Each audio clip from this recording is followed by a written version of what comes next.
Abra sua Bíblia. Aleluia. Glória a Deus. Eu já estava feliz que eu estava me sentindo em casa pelas amizades, mas na minha igreja, quando a gente fala para abrir a Bíblia, a gente faz a mesma coisa. Então agora eu estou mais em casa ainda. No livro de Atos dos Apóstolos, capítulo de número 4. Quero compartilhar algo que Deus tem ministrado ao meu coração. Atos dos Apóstolos, capítulo de número 4. Verso de número 31. Vou ler na versão NVI. O texto diz: depois de orarem, tremeu o lugar em que estavam reunidos. Todos ficaram cheios do Espírito Santo e anunciavam corajosamente a palavra de Deus. Da multidão dos que creram, uma era a mente e um o coração. Ninguém considerava unicamente sua coisa alguma que possuísse, mas compartilhavam tudo o que tinham.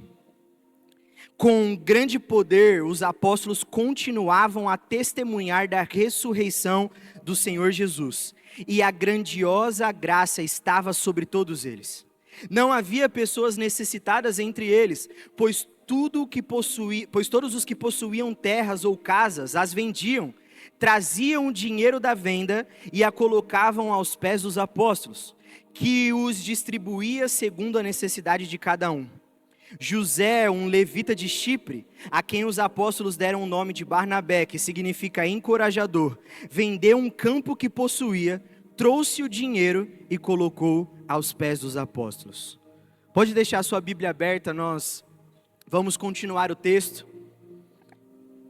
Hoje eu quero caminhar com você por essa passagem de Atos, que desde a primeira vez que eu me deparei com ela, lendo atentamente, é uma passagem que me chamou muita atenção. E eu gosto sempre que eu vou tratar sobre um texto, a gente se localizar ali qual momento da história a gente está, né? E todo bom cristão sabe o que aconteceu em Atos capítulo de número 2. A gente tem música do Atos 2, cantamos sobre o Pentecostes, é algo muito famoso, a descida do Espírito Santo. Então ali em Atos capítulo 2, o Espírito Santo desce, você sabe o que aconteceu, aquele vento impetuoso, os discípulos que estavam ali em Jerusalém são tomados pelo Espírito Santo, o apóstolo Pedro começa a pregar, e na primeira pregação após a descida do Espírito Santo, 3.000 pessoas se convertem. No Atos capítulo de número 3, nós vemos ali os apóstolos continuando, na verdade, o início, o nascimento da igreja.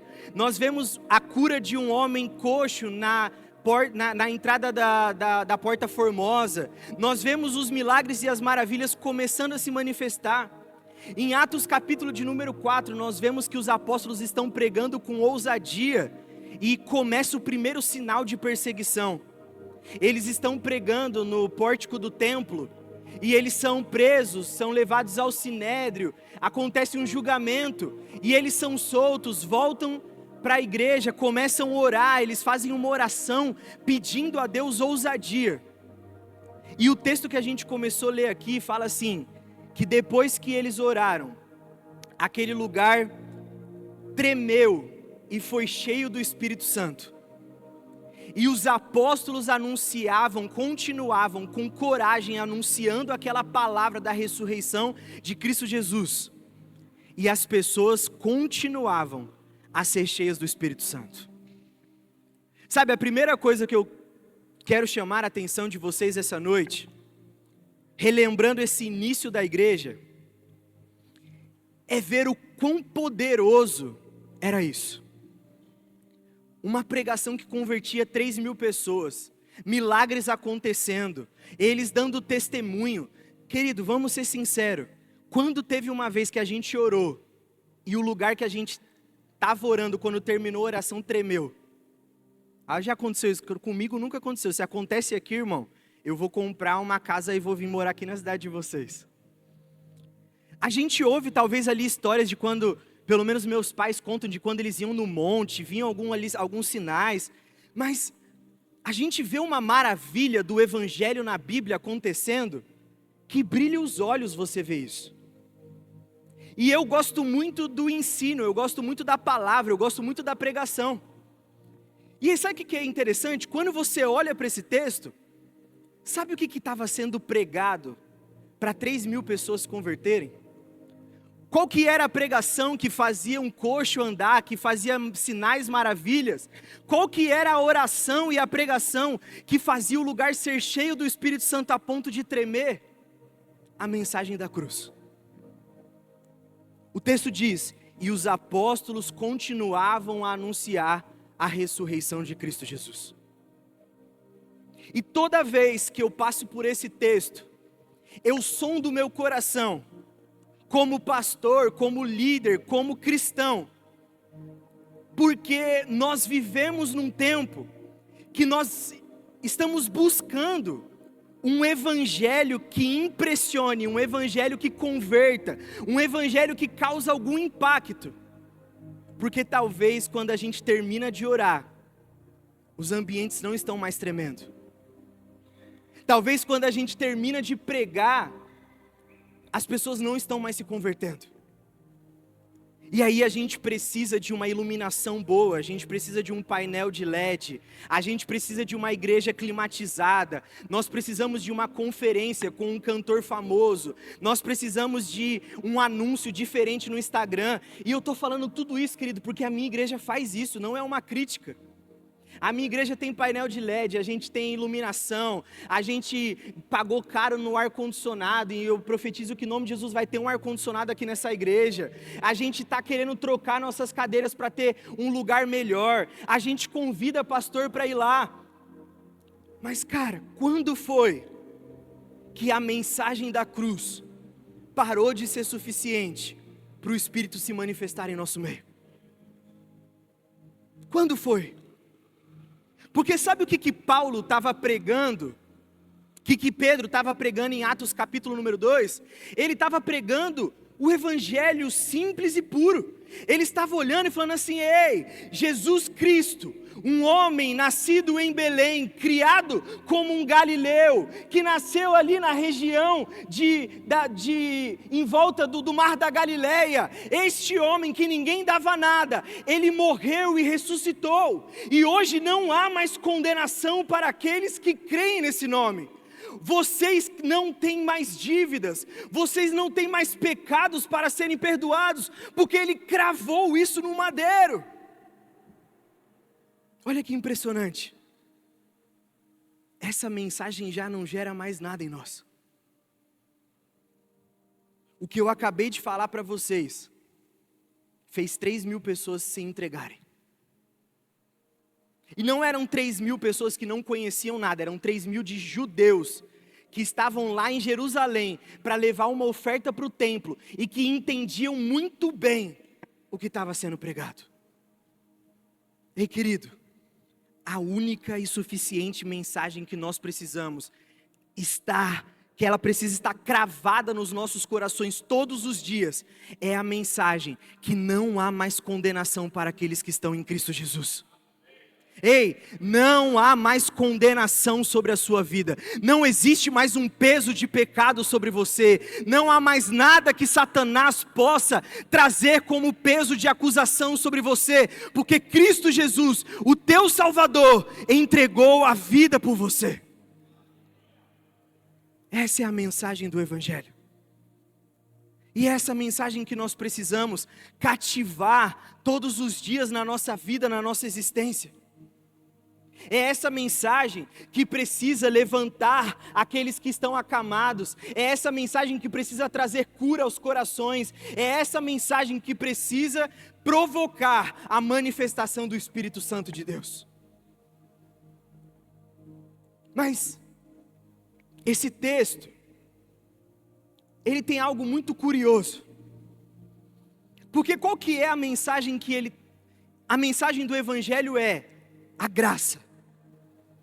A graça, quanto que a graça custou para você, querido? Nada. A graça, ela é o favor imerecido de Deus, a graça é o Cordeiro Santo de Deus, se entregando na cruz do Calvário, para que nós tivéssemos vida eterna. E a mensagem da graça aqui nesse texto, para mim, gerou uma reação naquele povo, que num primeiro momento eu não entendi. O texto que a gente acabou de ler, diz que conforme aquele povo ia entregando a sua vida para Jesus, e ia se reunindo, eles iam se ajuntando àquela comunidade, eles começavam a vender tudo que eles tinham, e eles começaram a colocar aquilo nos pés dos apóstolos, e os apóstolos repartiam. Aí eu pergunto para você, será que a igreja era um modelo de comunismo? Você entrou na igreja, vende tudo que você tem e reparte. Não, não era isso. Será que aquilo que eles estavam fazendo era uma oferta de ousadia? Não, porque o pastor acabou de nos ensinar que oferta não é entregue no chão, oferta é entregue no altar. E o texto é enfático em dizer que eles vendiam tudo e colocavam nos pés dos apóstolos não tinha um altar ali. Por quê? O que gerou, o que estava acontecendo no coração daquele povo, que ao ouvir a mensagem da graça, eles começavam a vender tudo. O que estava surgindo, que vai falar que um levita lá de Chipre, uma cidade longe de Jerusalém, vendeu as posses dele, voltou para Jerusalém e entregou aos pés dos apóstolos. Isso me gerou uma inquietude no meu coração. E eu, investigando as escrituras, eu consegui entender o que está acontecendo aqui. E isso é fundamental na nossa caminhada cristã. Vamos abrir a nossa Bíblia para eu te mostrar algo, em Levítico capítulo de número 25. Levítico 25, versos de número 23.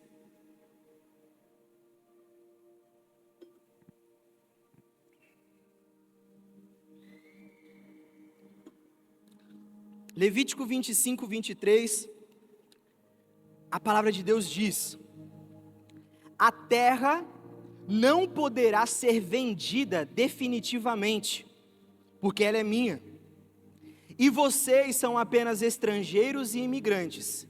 Em toda a terra em que tiverem propriedade, concedam o direito de resgate da terra.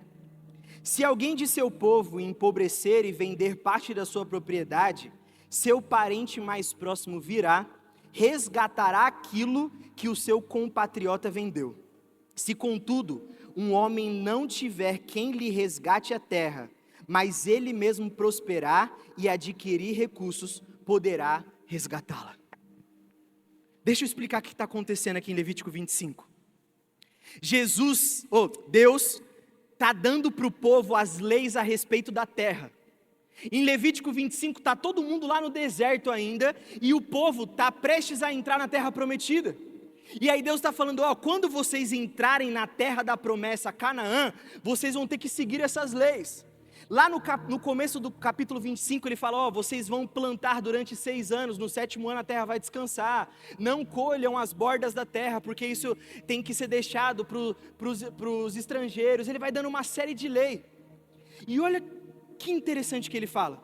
Ele fala assim, ninguém pode vender a terra de maneira definitiva.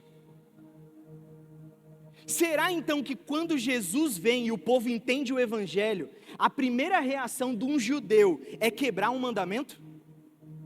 Porque eles estavam entrando na comunidade, conforme eles entravam, o que eles estavam fazendo? Vendendo a terra. E o texto acabou de falar, ninguém vai vender a terra.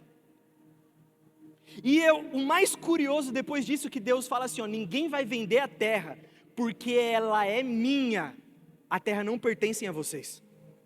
Na minha terra, em Canaã, na terra que mana leite e mel, vocês são estrangeiros e peregrinos.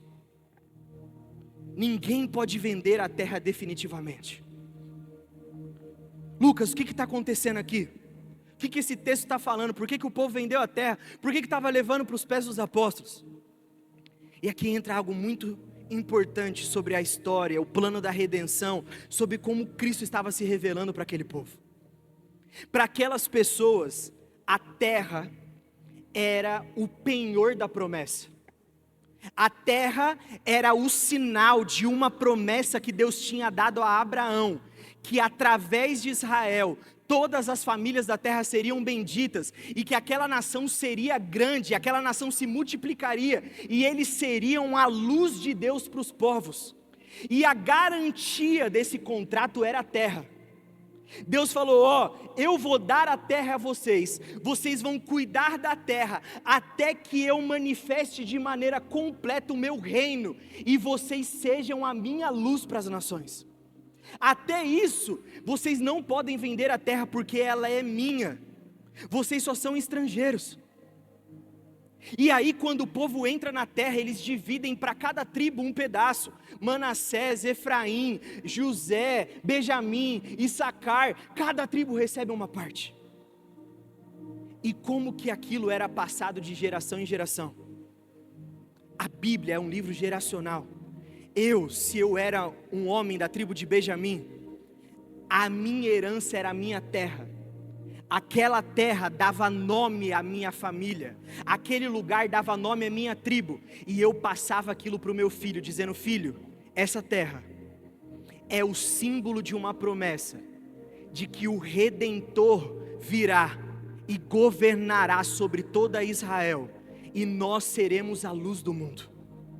Enquanto esse Redentor não vir, filho, cuide da terra e não venda, porque ela pertence ao Senhor. Até lá, nós somos peregrinos nessa terra. E Deus é muito claro no capítulo 26, Ele diz: se vocês não cuidarem dessa terra, a terra vomitará vocês.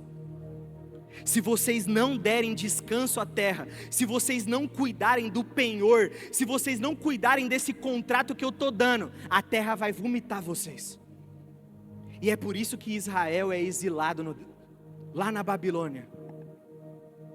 Lucas, o que estava acontecendo em Atos capítulo de número 4? Entenda algo: para um judeu, para um homem naquela época, a terra era quem ele era. A terra era o que ele transmitia. A terra era o legado dele. A terra era o que ele deixava para a próxima geração. A terra era o que garantia a posse de um homem dizer: eu pertenço ao povo de Deus. Quando eles foram para a Babilônia, eles ficaram desesperados porque a terra não pertencia mais a eles. Aquilo era um sinal de que Deus estava rejeitando eles. O que era na cabeça deles? Eu tenho terra, Deus está me aprovando. Não tenho terra, Deus não está me aprovando. Quando eles são impactados pela mensagem do Evangelho, eles entendem algo: o Redentor da terra chegou. Eu não preciso mais desse pedaço de terra para garantir a minha promessa. Não é mais a terra que é o penhor do contrato. Não é mais a terra que garante se eu estou dentro ou fora da promessa. Mudou. E aí, nós começamos a entender algo fantástico. Aqueles homens, eles não estavam entregando uma oferta, eles estavam entregando uma identidade. Aqueles homens estavam entregando quem eles eram. Aqueles homens estavam entregando a história deles. Eles estavam entregando tudo. Eles estavam entregando a continuidade, eles estavam entregando a garantia da geração, porque o que era de um homem que não tinha uma terra para oferecer para o teu filho? Isso muda tudo. Agora, com todo respeito, e eu falo isso com grande humildade, esse capítulo não poderia acabar no verso de número 37. Volta lá para Atos capítulo de número 4. A gente leu lá o verso 37. E o capítulo acaba aqui, parece que a história acabou aqui. Mas vamos para Atos capítulo de número 5. Olha o que o texto diz. Um homem chamado Ananias, com Safira sua mulher, também vendeu a sua propriedade. Ele reteve parte do dinheiro para si, sabendo disso também sua mulher, e o restante levou e colocou aos pés dos apóstolos. Então perguntou Pedro: Ananias, Como você permitiu que Satanás enchesse seu coração a ponto de você mentir ao Espírito Santo e guardar para você uma parte da propriedade que você uma parte do dinheiro que você recebeu pela propriedade? Ela não pertencia a você? E depois de vendida, o dinheiro não estava em seu poder? O que levou a pensar em fazer tal coisa? Você não mentiu aos homens, mas sim a Deus. Ouvindo isso, Ananias caiu morto. Grande temor apoderou-se de todos os que ouviram o que tinha acontecido. Irmão, a primeira vez que eu li isso daqui, eu não entendi nada. A graça veio, a manifestação do Filho de Deus, a obra redentora da cruz. Não estamos mais sobre o peso da lei, não tem mais apedrejar a mulher adúltera, não tem mais pagar olho com olho, dente por dente, não tem mais o peso da lei, acabou isso. Atos capítulo 2, pessoal cheio do Espírito Santo, sinais, maravilhas, tudo tremendo, os apóstolos pregando a ressurreição. Atos 5, Deus mata um homem que reteve parte do que ele vendeu.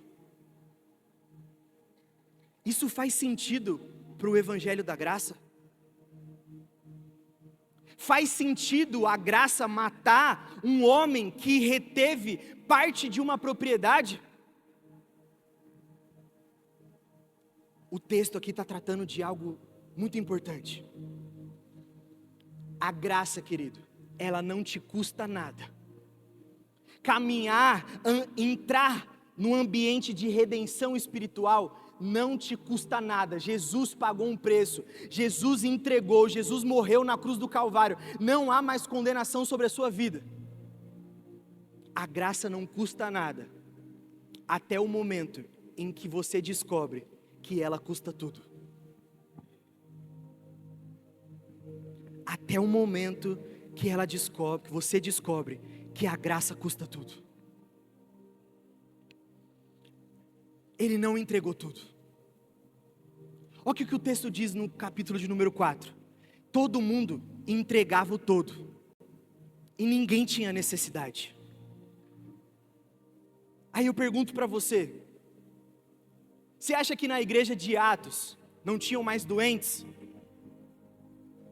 Você acha que na igreja de Atos não tinha mais órfão e viúva? Você acha que na igreja de Atos não tinha mais gente necessitada? Nos capítulos seguintes a gente vai ver que está tendo problema de distribuição na comida. Começa um monte de coisa a acontecer, mas o texto diz que ninguém tinha necessidade de nada. Ei, querido, vamos ser sinceros. Se isso daqui é verdade, da forma que a gente pensa, a gente está tudo vivendo o evangelho errado. Porque eu não estou em pé aqui hoje diante de vocês, porque eu não tenho necessidade de nada. Pelo contrário, querido, eu tenho necessidade de um monte de coisa. E sabe o que é loucura? Eu não entendo, e muitas vezes nesses 2 últimos anos que Deus tem me levado para muitos lugares, que Deus tem expandido o poder do Evangelho através do meu ministério, eu tenho me perguntado para Deus por quê? Sabe por quê? Porque antes, quando eu estava quietinho em casa, antes de me ungirem a pastor, antes de eu começar a viajar, era muito mais fácil. Eu tinha muito menos necessidade. Parece que depois que eu fui ungido a pastor, depois que pessoas começaram a reconhecer o meu chamado, depois que eu comecei a ser chamado para pregar em outras igrejas, eu olhei e falei assim, Deus, cara, eu já passei por coisas de eu estar chegando numa igreja para pregar, e a minha esposa me ligar falando, amor, eu estou no hospital com o Azaf, meu filho mais velho, e eles estão querendo internar porque ele está com uma febre muito alta, e o coração dele está com um batimento descompassado, e eles estão preocupados porque a saturação está caindo. E eu estou a 500 quilômetros da minha casa, faltando 30 minutos, para eu subir no altar de uma igreja que eu não conhecia ninguém, enquanto meu filho estava sendo internado.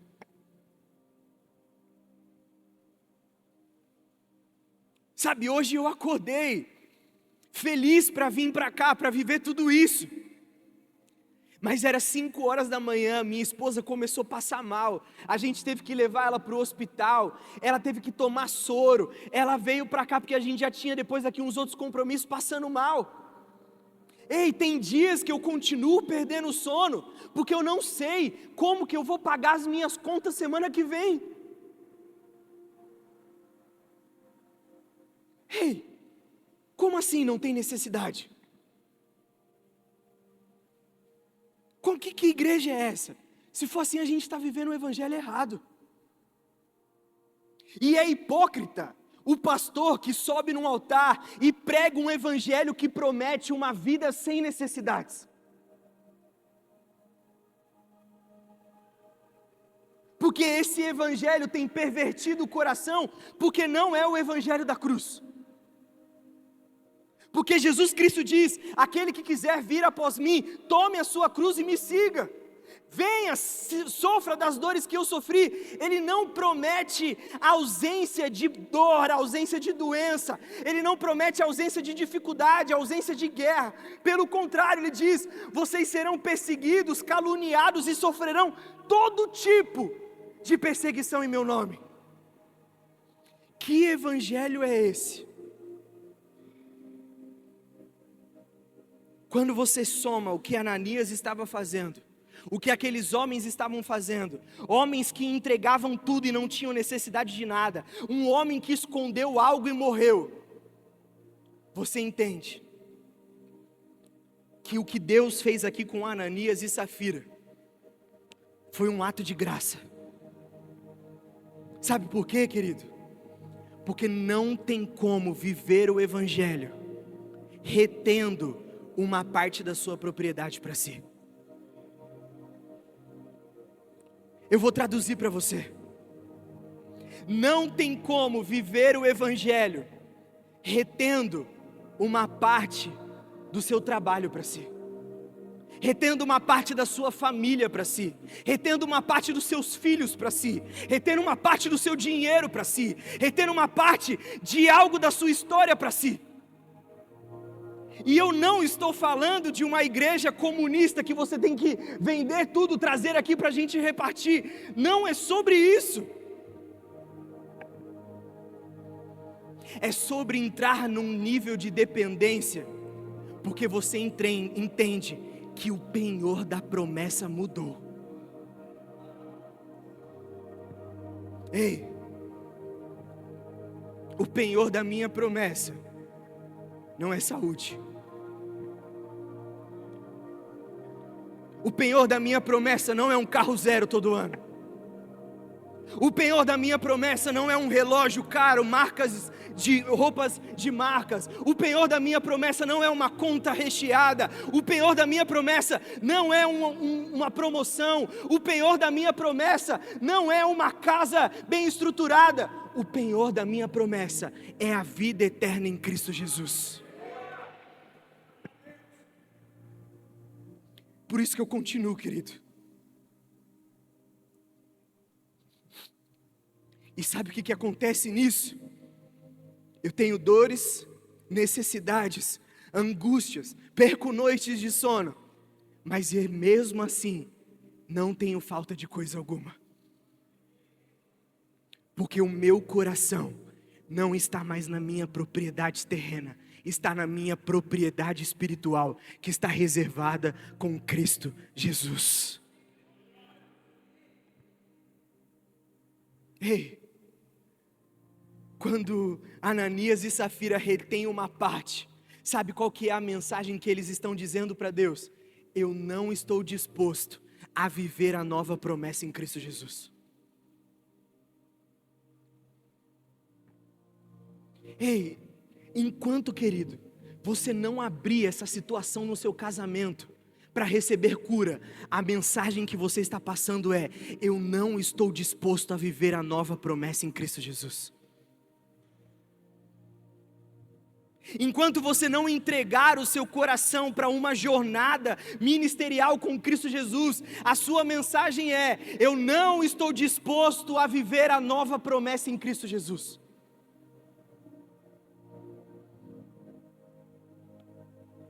enquanto você não entregar a vida dos seus filhos, você não está disposto. E aí sabe o que é lindo que Pedro fala aqui? Ele olha e fala assim: ei, quem te pediu para vender? Ei, querido, quem pediu para você servir na igreja? A mensagem da cruz não pede isso. Ei, quem pediu para você vir no culto domingo 6:30 da tarde? A mensagem da cruz não te pede isso. Quem pediu para você ser discipulado? Quem pediu para você ter um ministério? Quem pediu para você servir aqui dentro da igreja? Quem pediu para você vir e dizimar nessa igreja? A mensagem da cruz não te custa nada, até o momento que você entende que a promessa mudou e ela te custa tudo.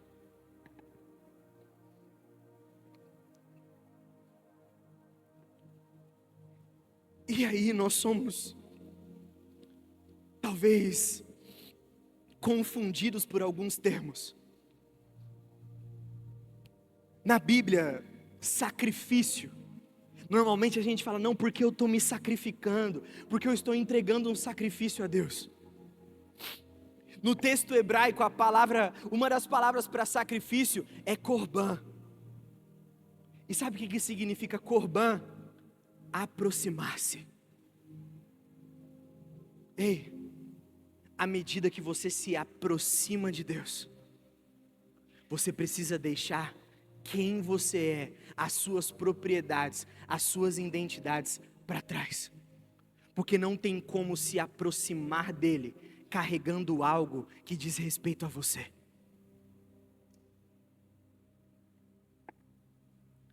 E Deus,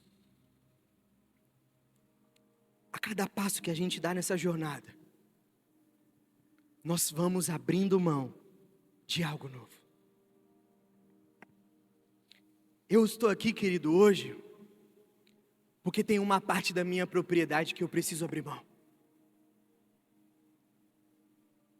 E essa é a jornada cristã. Agora, o mais precioso de tudo isso é entender o seguinte: a promessa mudou, o Redentor veio, agora a nossa promessa é na vida eterna. Eles venderam o penhor da promessa, eles olharam e falaram assim: ó, não é mais a terra que marca a promessa em nós. E eu pergunto para você, quando você entrega a tua propriedade, qual o penhor que Jesus Cristo nos entregou para nos garantir que em breve Ele virá? Abra a tua Bíblia em Efésios capítulo de número 1, verso de número 13.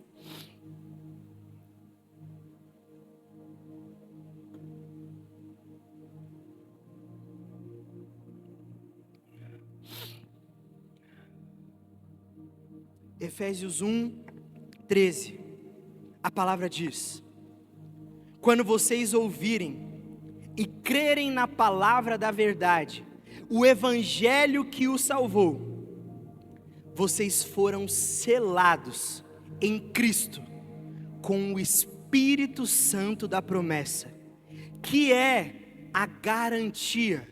Em outras traduções vai falar que é o penhor da nossa herança, até que a redenção daqueles que pertencem a Deus, para o louvor de sua glória. Olha que lindo isso. Antes, sabe o que garantia para um judeu que ele pertencia a Deus? Ele ter a terra. Ele olhava e falava assim: eu pertenço a Deus, porque eu tenho esse pedaço da terra prometida. Esse é o penhor da promessa. Eles vendem aquilo, eles vendem o penhor da promessa, porque eles entendem que a promessa mudou. Agora a promessa está numa promessa de vida eterna, num Redentor que virá para trazer o reino de Deus sobre toda a terra. Agora o povo mudou, ele uniu judeus e gentios. Agora Paulo chama isso de toda Israel. E aí em Efésios ele diz: aqueles que ouvem essa palavra, aqueles que são salvos por essa mensagem da cruz, vocês são selados comprados com um novo penhor. Esse penhor é o Espírito Santo de Deus. E esse penhor é a garantia que você pertence a Cristo Jesus e que Ele em breve virá para resgatar aqueles que louvam a Deus. Ei, antes, o que dava identidade para aquele povo era a terra. Era um nascimento. Eu sou da tribo tal, eu sou levita, eu sou sacerdote. Agora o que dá identidade para aquele povo é o Espírito Santo de Deus. E sabe o que é lindo? Quando você nasce numa família biológica, normalmente nós temos aquele conceito de que você carrega uma herança. Não só uma herança física, mas você carrega uma herança daquela família, você carrega às vezes um dom que está naquela família, uma profissão, você carrega algo que aquela família tem. Os nossos sobrenomes vêm disso. A família Ferreira era família que tinha tradição dos homens ferreiros. Os Oliveiras, família que tinha tradição em cuidar dos pés de oliva. Isso é algo que é inerente do ser humano. Quando uma pessoa nasce com um determinado dom, e nós vemos isso na música, por exemplo, quantas famílias de artistas, que você vê o pai, você vê o filho, o neto, pessoas que têm aquele dom musical, você vê pessoas que têm isso para o esporte, que vai levando aquilo. Quando você nasce de novo no Espírito Santo, e por isso que Jesus fala para Nicodemos: ó Nicodemos, o reino que eu estou trazendo, será necessário vocês nascerem de novo. Sabe por quê? Esse reino você tem que entregar a sua identidade, você tem que entregar a sua herança, você tem que entregar a sua propriedade, você tem que entregar tudo que é terreno, para nascer espiritualmente, porque eu preciso entregar para você uma nova marca de que você faz parte desse povo, e quem vai te dar essa nova marca é o Espírito Santo. E a Bíblia começa a falar que aqueles que são cheios do Espírito Santo começam a dar o fruto do Espírito. Eles começam a manifestar os dons do Espírito. Eles começam a profetizar, eles começam a manifestar cura, eles começam a manifestar sinais, eles começam a manifestar maravilhas. Sabe por quê, querido? Porque agora nós carregamos uma promessa que vem do Filho, que é o primogênito de Deus, e essa promessa nos dá uma linhagem genética, uma linhagem de herança, e uma genética espiritual, eu estou falando, que nos dá o poder de manifestar a herança que estava sobre Cristo Jesus. Ei, querido, você precisa entender, Deus não está forjando você para te dar uma herança terrena, Ele está te entregando uma herança espiritual.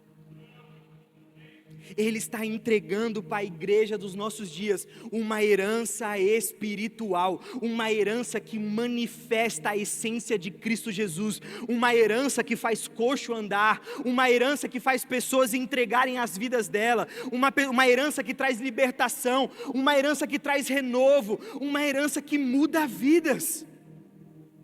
Uma herança que manifesta o Espírito Santo através de você, e quando você começar a manifestar essa herança, os seus desejos não serão mais terrenos, mas serão desejos espirituais. Nós precisamos ser uma igreja que arde por isso. Uma igreja que arde por manifestar, por ter o caráter de Cristo forjado em nós. Essa é a obra do Espírito Santo de Deus, essa é a obra da nova aliança, ter o caráter de Cristo Jesus formado em nós. E quando nós temos esse caráter, não nos faltará coisa alguma. Não nos faltará.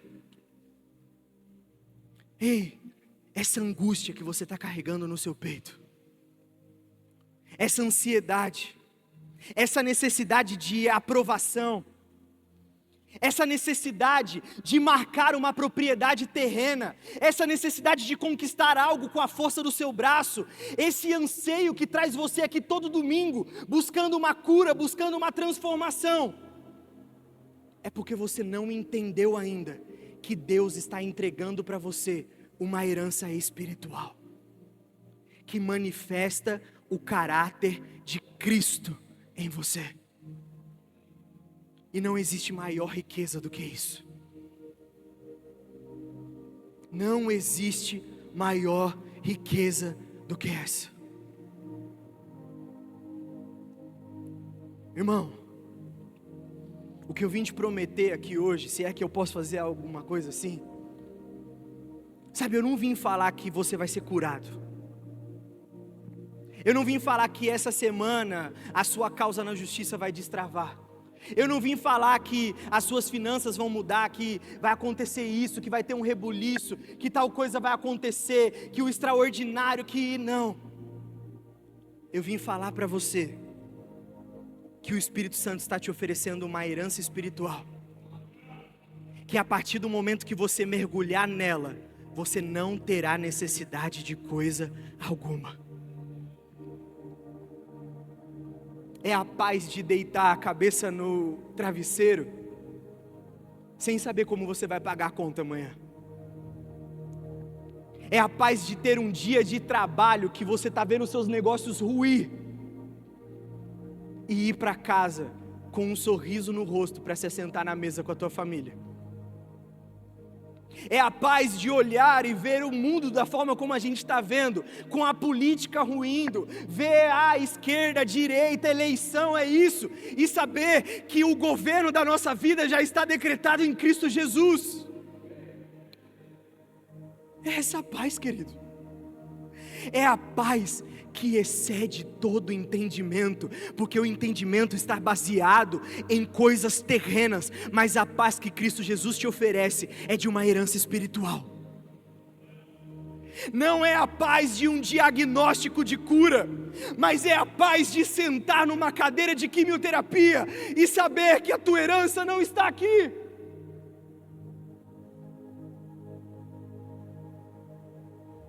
É essa paz. É essa paz que está faltando para mim e para você. E aí, quando você tem essa paz, você não ora para Deus pedindo força, você não ora para Deus pedindo um favor, uma cura, pedindo algo extraordinário, mas você faz a oração que os apóstolos fizeram no capítulo 4. Deus, nos dá ousadia para continuar pregando e vivendo o Evangelho de Cristo Jesus. É isso. Sabe, querido, há 2 semanas atrás, eu assinei um contrato da minha primeira casa própria. E a parcela do financiamento, que vai começar mês que vem, eu não sei como eu vou pagar. Mas eu tenho paz. E eu peço para Deus, sabe o quê? Deus, não me dá ousadia para ganhar dinheiro, me dá ousadia para continuar vivendo o teu Evangelho. Porque assim eu não vou ter necessidade de coisa alguma. E quando eu entro com meu filho num hospital, eu não peço para Deus cura. Eu falo, Deus, primeiro me dá ousadia para permanecer firme no teu Evangelho. Porque quando o teu Espírito Santo se manifestar em mim, um dos dons do Espírito é cura. Então eu posso me manifestar nesse dom e decretar a cura que Deus já entregou para mim. E está faltando mais uma igreja que manifesta aquilo que já é nossa herança, do que uma igreja que está desesperada por uma herança terrena.